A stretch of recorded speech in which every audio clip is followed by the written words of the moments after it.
Hello, I'm having some difficulties with my webcam, so I'm going to be using my phone to record.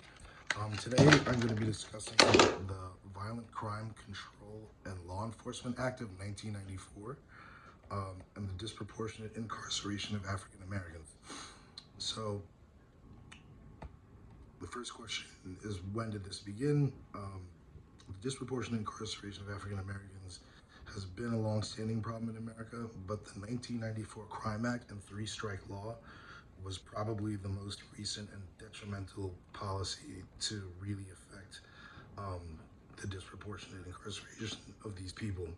Um, so in 1994, one big statute of this huge federal policy was the Three Strikes You're Out law, which is for repeat offenders, not necessarily violent offenders, but if you commit three felonies on the third one, you have the potential of getting a life sentence or a mandatory life sentence. This had a huge negative effect on black communities. Um, the Three Strike Law itself statistically has shown to really have no effectiveness in terms of preventing recidivism or prohibiting crime and having these criminals locked up. So, besides some statistics taken in California, all other all other reports show that it's largely ineffective and inefficient. Furthermore, it has a lot of long-lasting generational impacts on on people who are being incarcerated, obviously, and their children who are suffering because their parents are in prison. In 1998, more than 70% of the national population of the imprisoned people were people of color, and the fastest growing demographic of new prisoners in America at the time were Black and Native American women. So you can see that's a pretty alarming statistic.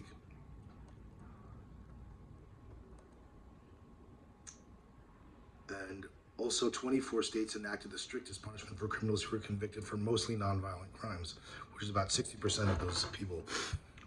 Angela Davis talks a lot about how our society was sort of duped in believing this false efficacy of mass incarceration, that it sort of just hides the problem and not doesn't really solve it. A social justice lens you probably would want to look at this through, or one of the most direct ways, is utilitarianism. Um, because, like I said, it has long-lasting generational negative effects, and it's proven to have almost no real efficient, productive outcome. Um, and utilitarianism is obviously, um, you want to get the most amount of maximum benefit for the largest amount of people, and this does exactly the opposite. It's the most amount of negative impacts on a national scale. So it is a federal act, but it is really implemented on a state level. The politics behind it was really started by the Clinton administration. Um, I mean, there were a ton of different statutes in terms of funding, in terms like hiring thousands of new police officers. I believe it was $9.6 billion in funding was given to like various different efforts, whether it's local, state, or federal. Um, it was co-sponsored by Representative Chuck Schumer from New York, Jack Brooks from Texas, and William Hughes from New Jersey. They're all representatives. They're all Democrats. This bill was really led by the Clinton administration, though, to get tough on the war on drugs and violent crime. Racial tensions in the 90s were high, and African Americans reported high levels of mistrust regarding the United States justice system. Violent offenders incarcerated statutes. Truth in sentencing provided incentives for offenders to tell the truth.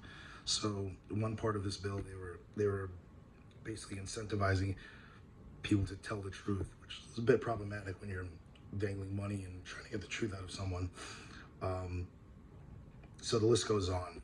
It's a really, really comprehensive, large-scale policy. It's actually the largest crime policy, I think, in the history of America.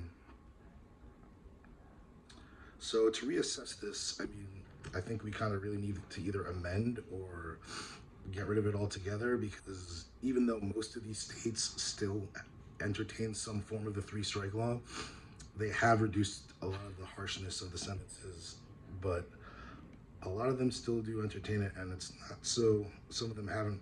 It hasn't really gotten much better in some states, but it is largely accepted that this type of sentencing is not effective and does more damage than good. So hopefully we can stop this and make it better.